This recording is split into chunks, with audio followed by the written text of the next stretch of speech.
Assalamualaikum, a day in my life. Temenin aku yuk buat beres-beres rumah. Gak apa-apa deh, kalian mah cuma liatin aja, gak usah ngebantuin. Hihi, siapa tahu ya dengan konten ini kalian juga jadi ikutan semangat buat beres-beres. Nih aku mulai dengan cuci piring dulu. Karena cucian piringnya banyak banget. Karena tadi habis dari pasar aku tuh langsung masak, enggak langsung beres-beresin belanjaannya. Nah sudah cuci piring, aku bersihin ayam dan yang lainnya untuk aku pisah-pisahin. Nih aku ada sayap ayam, daging ayamnya, yang bagian dada aku cuci sampai bersih semuanya. Untuk lauk pauk dicuci sampai bersih agar pas nanti mau masak tinggal dicairin aja.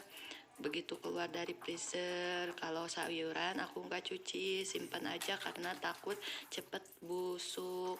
Nah setelah beres semuanya ngeput prep itu aku beresin dapur dulu. Ini tuh dapur yang ada di bawah. Kalau untuk masak aku ada dapur yang di atas. Ini hanya untuk masak air atau bikin kopi.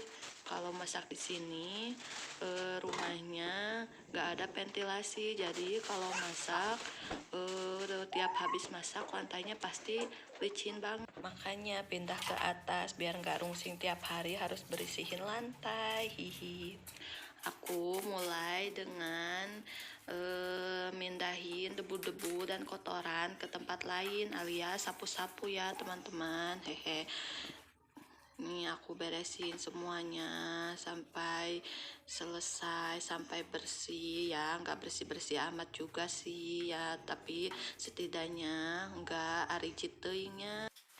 Dan ini tuh ya, tuh tangga buat ke atas dapur aku. Cuman dapur atas itu nggak cakep ya, cuman seadanya aja.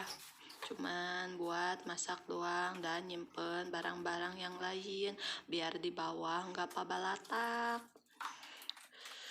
Capek banget sebenarnya ya.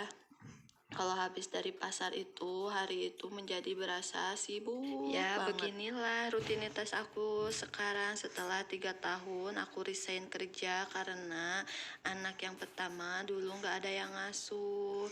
Dulu diasuh sama ibuku, tapi ibuku sakit, jadi aku asuh sendiri dan rela keluar untuk mengurus ibu dan anakku. Tapi alhamdulillah ya, rezeki itu datang dari mana aja. Aku nggak kerja tapi alhamdulillah suami aku pendapatannya lebih dari dulu waktu kita berdua kerja. Dan jadi harus percaya ya teman-teman, walaupun kita nggak punya gaji tapi kita punya rezeki, dan rezeki itu datang dari Allah, itu pasti selama kita masih mau berusaha dan selalu bersyukur dengan apa yang kita punya. Sedikit cerita ya, ini juga rumah aku tuh bentuknya memanjang. Jadi ini lemari-lemari aku simpen semuanya di luar. Kalau disimpan di kamar itu sempit. Apalagi sekarang aku ada 2 anak yang tidurnya pasti pengen pada palega-lega. Oh iya teman-teman, jangan heran ya kalau di rumahku nggak ada barang-barang antik atau perabotan-perabotan yang aneh-aneh, karena aku nggak suka ngumpulin barang-barang yang kayak gituan. Kayak mau bajir aja gitu loh kalau ada barang-barang yang nggak kepake. Juga kan rumah aku ini gini ya bentuknya, jadi kalau nyimpen lemari hias mau di mana gitu, sempit ya. Jadi begini aja nih rumah aku seadanya, cuman ada kursi doang yang udah paburantak, itu busanya kelihatan. Nih kamar aku nggak sampai ke rapihan banget karena kasihan kalau sama aku spraynya di obrak-abrik. Tuh ada anakku yang kecil yang umur 10 bulan lagi tidur nyenyak, makanya aku bisa beres-beres. Sekarang mas, sejak ada anak bayi, aku beres-beresnya biasanya suka malam-malam, dan kalau nyuci pun suka malam-malam, nggak pagi-pagi. Jadi pagi-pagi hanya tinggal ngelapin dan ngejemurin. Ya sebisa-bisa aja lah ya kalau punya anak bayi dan nggak ada yang ngebantu juga. Jadi semuanya serba sendiri.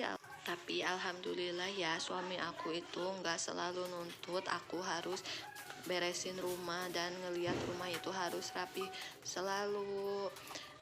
Ya kalau sempet aku beres-beres ya beres-beres, kalau enggak ya enggak masalah, paling aku cuman sapu-sapuin doang. Karena kalau sapu-sapu doang mah sambil ngegembol anak juga bisa kan ya. Hehe. Kalau untuk ngepel dan yang lain susah juga bawa anak. Jadi ya sebisanya aku aja. Alhamdulillah banget ya punya suami yang bisa ngertiin istrinya. Tapi kalau untuk masalah perut, nasi itu suami aku harus selalu ada. Karena kalau nggak ada nasi susah juga. Kalau ada nasi kan makan sama telur pun jadi kalau nggak masak. Hey teman-teman, ada nggak sih di sini yang ngepelnya sama kayak aku, lebih enak pakai tangan dibanding pakai itu alat yang disodok-sodok itu? Kalau aku lebih enak pakai tangan gini karena debunya juga lebih keangkat ya. Aku sudah selesai semuanya sambil dihibur sama anak aku, jadi aku bisa ketawa ketiwi juga. Oh iya, ada yang sama juga nggak sih? Tiap selesai beres-beres dan nggak sampai 1 jam, bahkan nggak sampai 10 menit, udah berantakan lagi. Tapi ya aku nggak marah dan jangan aral ya. Toh rumahnya juga berpenghuni, yang nggak berpenghuni juga rumahnya suka kotor, apalagi kita ya yang ada penghuninya. Ya nikmatin aja dan syukuri ya setiap pekerjaan yang kita lakukan, insya Allah jadi berkah dan barokah. Insya Allah kalau kita juga sering beres-beres dan bersihin rumah, rezeki juga akan selalu mengalir. Amin ya Allah ya Rabbal Alamin. Dan ini anak bungsuku, hehe, berantakan lagi. Makasih ya. Assalamualaikum.